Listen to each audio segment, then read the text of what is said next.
You've noticed the late replies, the sudden change in her tone, the way her stories don't quite add up, no matter how many times you replay them in your head. And the more you try to corner her with logic, the easier she slips away with excuses. That's how men get trapped, searching for proof while she sharpens her ability to hide it. And in that chase, you lose more than just time. You lose your confidence, your focus, and the very trust that once held the relationship together. But what if I told you that catching deception doesn't require months of suspicion or endless arguments? What if there was a single question, so simple yet so precise, that it slices through every mask she puts on? A question that doesn't just pressure her, it exposes her psychology. Stay with me, because I'm about to show you the one question that reveals what she's desperate to hide. And before I do, I want to know who's paying attention. Hit subscribe, give this video a like, and drop a comment telling me where you're watching from.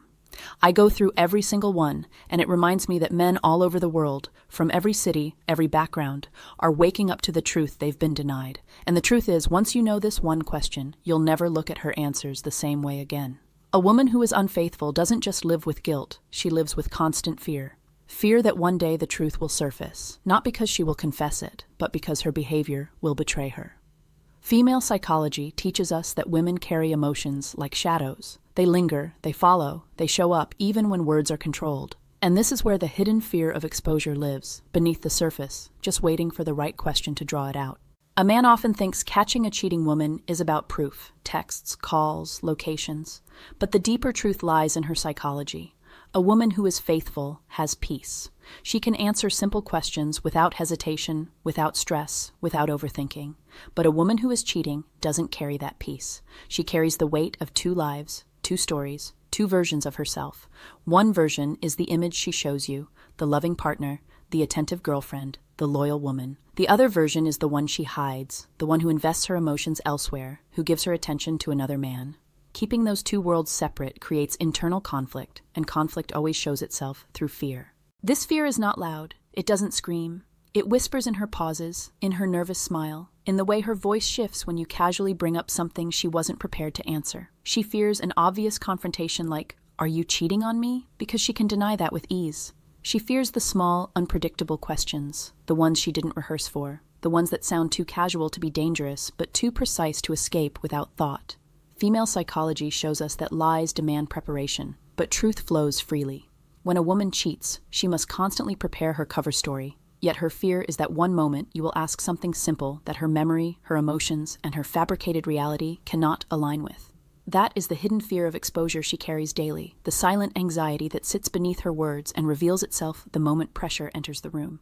When a man feels the weight of suspicion pressing on his chest, his first instinct is to confront it directly. He believes that the truth is uncovered by asking the most obvious question, "Are you cheating on me?" But female psychology reveals a different reality. Women are emotionally skilled at navigating confrontation. They anticipate emotional conflict, and because of this, they are prepared for direct accusations long before a man gathers the courage to ask them. To her, denial is easy. It requires no thought, no detail, no vulnerability. A simple laugh, a sharp look, or a dismissive phrase like, "You're paranoid," or "You're insecure," becomes her shield. In that moment, the man doesn't gain clarity. He gains confusion because she has flipped the script and redirected the spotlight back onto him. The mistake men make is believing that confrontation equals confession. But a woman who cheats has rehearsed this scene in her mind. She knows the questions you might ask. She has imagined your suspicions. She has crafted ways to turn them back against you. This is why direct accusations rarely lead to truth. Instead of exposing her, they strengthen her defense. She becomes emotional, maybe even angry, because anger distracts. And a distracted man forgets to listen for the small cracks in her story. What female psychology teaches us is that women are masters of narrative. They understand that men look for logic, but men often ignore emotion. A cheating woman leans on this. When you accuse her, she knows she only needs to create enough emotional chaos to cloud your judgment. She may cry, she may express hurt that you would even suspect her. She may bring up your flaws or insecurities as a way of shifting attention. All of this is strategy, not reaction. Direct accusations fail because they rely on confrontation, and confrontation is a space where women thrive emotionally. The truth is not uncovered in a heated back and forth. The truth is revealed in the unguarded, casual moments where her emotions are unprepared to lie. That is why the strongest weapon a man holds is not a blunt accusation, but a carefully chosen question she never saw coming. The question that exposes a cheating woman is never the one she expects. She expects suspicion. She expects you to search her phone, to ask who she's been texting, to demand to know where she was. those are predictable, and predictability is her ally. What disarms her is the question that feels casual, innocent, and ordinary, but forces her to reveal memory and emotion in real time. That's where female psychology works against her, because truth flows easily, but lies require rehearsal. When you ask her something like, "Where were you last night, and what was the highlight of it?" you aren't just asking for a location, you are asking for emotion. If she was innocent, her mind recalls naturally. She remembers a funny story her friend told, the way someone laughed, a specific moment that stood out. Her face and voice reflect it without effort. But if she was with someone she should not have been with, she has to censor her memory. She cannot reveal what she truly felt, because those feelings betray her. So instead of recalling freely, she hesitates. She searches for a safe answer, and in that hesitation, the truth is already visible. Female psychology teaches us that memory is tied to feeling. For a woman, what she experienced emotionally stays more vivid than the timeline itself. If she has to manufacture a story, she has no emotional anchor to draw from. That's why she often becomes vague, saying things like, "Oh, nothing much happened," or "It was just the usual." She may even overcompensate, giving more detail than necessary, creating a performance instead of a memory. And yet, that performance never carries the effortless flow of genuine experience. The right question is not an interrogation. It is not about demanding facts. It is about leading her into a place where her emotions should speak naturally, but cannot. That is why a single, well-placed question has the power to unravel her, because the truth is not in her words. It is in the way her psychology fights to cover emotions she cannot afford to reveal.